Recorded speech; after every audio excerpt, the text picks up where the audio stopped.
it's normal. It's okay to be scared and have fears about birth. What's not okay is to not do anything about those fears, right? Just to kind of push them away or to kind of stuff them down. That's not okay. So you actually need to address them and work through them so that they don't come up subconsciously when you are giving birth.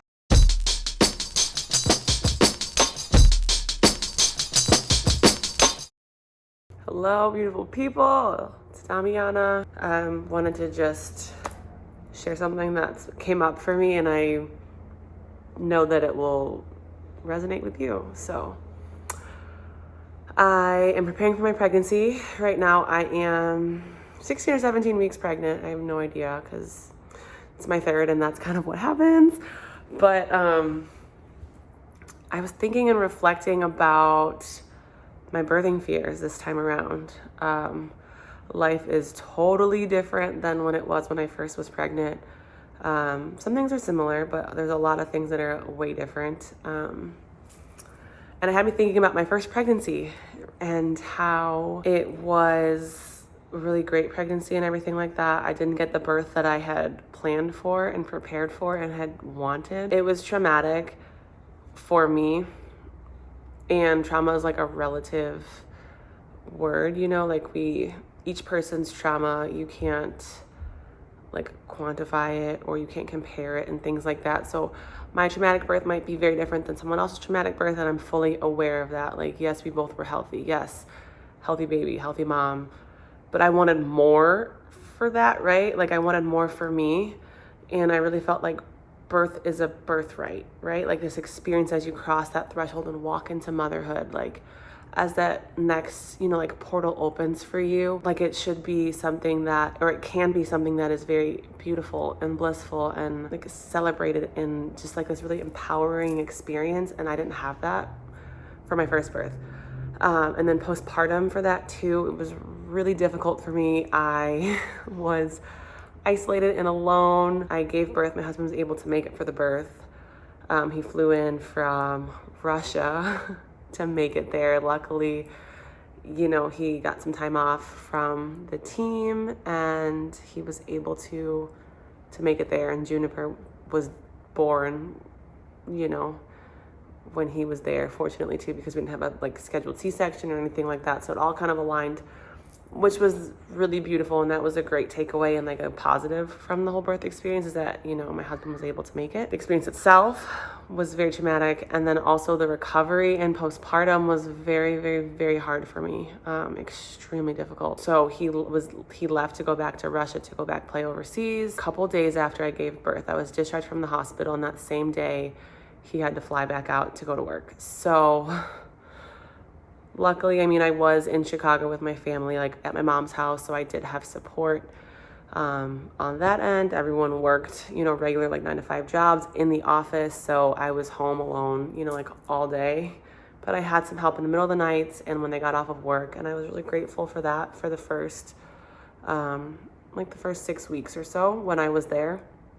But then when I got back home to Arizona, it was tough. It was really tough to be there by myself and to be with a newborn and to be recovering and healing and kind of processing my birth story.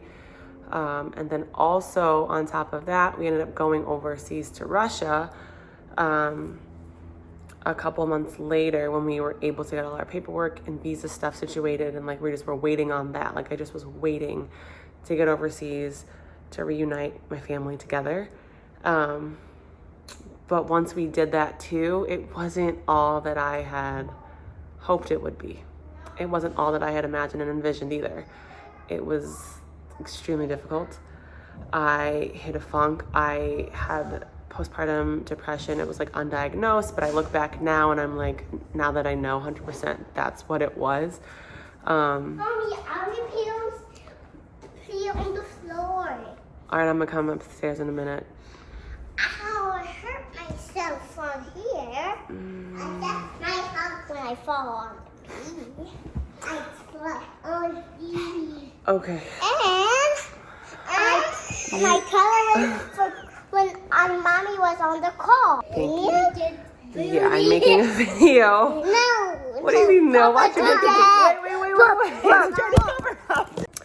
lost my train of thought, but I think I was saying that it was really hard being overseas, away from my family, isolated, and then on top of that, having my husband not really be around too much, just with basketball, just practices, lifting, film, road games, long road game stretches where it'd be like a week where I wouldn't see him, when they'd have like back-to-back away games. This was really, really, really tough.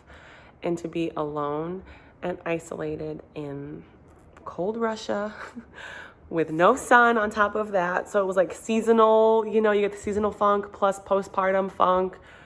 I was definitely in like a depressive state for sure, postpartum with my first. And I was thinking about where I am now, right? Many, many years later, more experience, heightened awareness, right? More tools in my tool belt, more healing modalities that I'm using every single day to like keep me in alignment, like in a good place, like emotionally like sound for the most part. Yes, there's ebb and flow, but it's not like how it was before, I was thinking about my birthing fears this time around. One of my fears was that things will get like they did in Russia. It's a big fear of mine because I think about it and I'm like, that was one of the hardest things that I've ever had to overcome and go through, was raising a fresh human, a few-month-old baby in Kazan, Russia, when all my family's in Chicago, and then having my husband not be around too much because of his job. And I just really thought about it, and I'm like, someone else has to be going through this or has went through this, and they definitely resonate with this, so I'm gonna just share what is on my heart because it's valid. Everyone has fears around birth. Everybody does. And if you don't, like, you're not being honest with yourself. And yes, since that birthing experience, I've had another child, a home birth. It was like super empowering, like reclaim my power, and like it was everything that I needed that first time around. And like especially the postpartum experience, like I didn't hit that funk and that slump. So I have all these disconfirming experiences that's going to show me that this time around, it's not going to go back to Russia. But for a moment, it was like a fear. It was like it popped into my head. Like, what if, you get into this funk again? What if, your relationship suffers again? Like, what if your husband's not able to be at this birth, like the last one? Like, there's so many different fears that come up because it's normal. It's okay to be scared and have fears about birth. What's not okay is to not do anything about those fears, right? Just to kind of push them away or to kind of stuff them down. That's not okay. So you actually need to address them and work through them so that they don't come up subconsciously when you are giving birth. When I came around, I addressed all of my fears.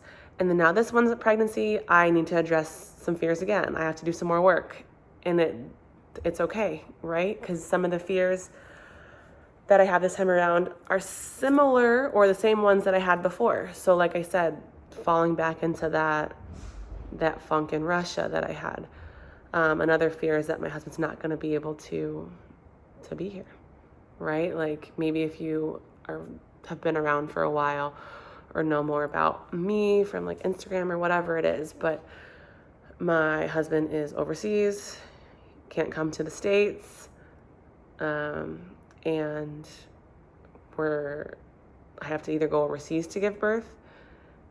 And even then, if I go overseas and give birth, there's no guarantee he's going to be able to be there because with basketball season and the nature of the games and whatever, he probably might not be able to make it for that either. There's still a possibility that he could miss it. There's no guarantee that if I'm overseas, we're under one roof in one house, that he's going to be there for my birth or our birth or whatever you want to call it, because it's me and my child. It's like an us thing. But so that's an option. Or if I stay here, you're definitely not going to make it because you can't come here, So it's a valid fear of mine that he's not going to be here again.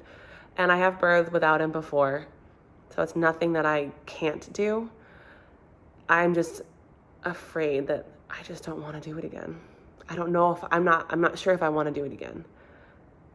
But then if I choose to go overseas and then increase my possibility and my chances for us to, all experience this together, that comes with sacrifices too, right? My support system that I've built here and cultivated here in Arizona. my friends, my family, because my family's in Chicago. It's very easy for them to get here versus a little bit harder to get across the water and to go overseas. So these are just things that I've been thinking about lately, and these are just tough decisions that you sometimes have to make as a mother, as a leader of your family, as someone who holds a lot of power, and that's exactly what you are. You are pregnant, creating life, growing life, and working through some things that keep coming up for you, working through some of these fears, right? Working through parts of yourself that are really showing up now that you are pregnant and about to give birth. So I guess the point of this whole video is just to let you know that if you have birthing fears, it's perfectly okay. They're valid. What's not okay is you're not addressing the fears. So you need to make sure you do so. If you're unsure of how to, reach out to me. I will link some resources also below, and reach out to me because I have a bunch of different tools, techniques, and things that I want to share with you. So I love you, love you. You were made for this, okay? That is undeniable.